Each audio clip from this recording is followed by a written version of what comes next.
Hey, my name is April Cassidy. I'm the peaceful wife and the peaceful mom, and I'd like to invite you ladies to be peaceful in Christ too. So I have a question for you. Do you think that you would treat your husband very differently if you knew that thousands of women were looking to you to be an example of being a godly wife?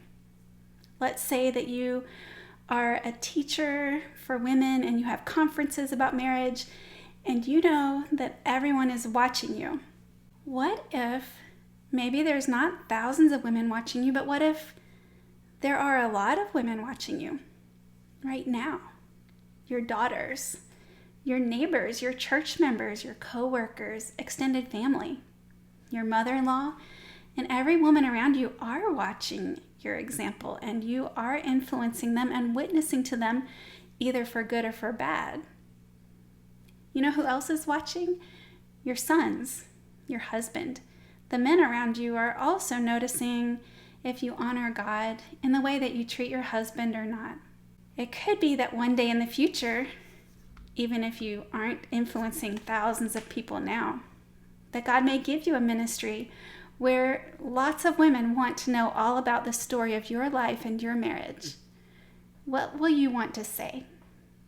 What example will you want to set, whether it's for 5 other women or 500,000 or millions? Who do you want to be, and what kind of wife do you want to be, and what kind of legacy do you want to leave? It's not just the people around you who know you that are watching.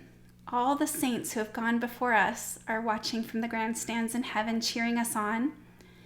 The angels are watching, and so are the demons. And then even if it weren't for all these other people and spiritual beings who are watching, the truth is that God is watching. He knows every motive of our hearts, every thought in our minds, every word on our tongues, every action all day, every day of our lives. He's right here with us. He sees it. And he also is going to have us answer to him for what we have done with this life, this gift he's given us, and with our marriages.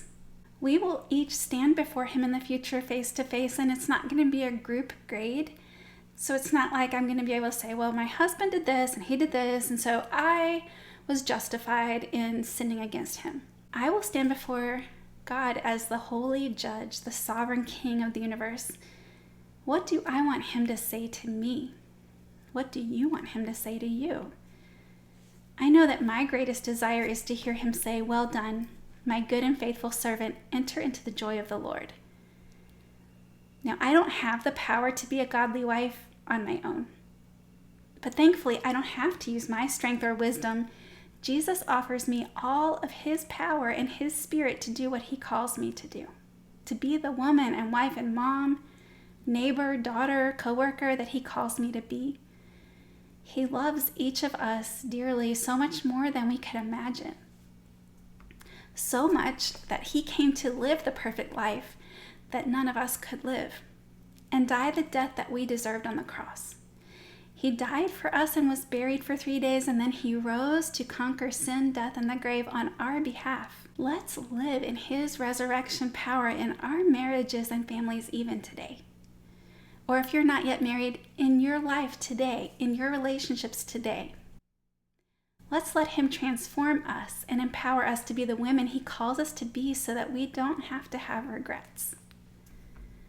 Let's let him shine through us to everyone around us, loving them with his love. Yes, even in the very daily little moments that don't seem significant. Let's live a holy life set apart for God's purposes, seeing our husbands, our children, and everyone around us with his eyes and his heart. Think today about the legacy you want to leave behind. Think about seeing Jesus' eyes blazing with love for you in heaven when this short life is over. Let's start living that beautiful Christ-like legacy even now, not for our glory, but for his. He gave everything for us, and he didn't have to. Now, out of thanksgiving, and gratitude, and love, we get to give everything for him.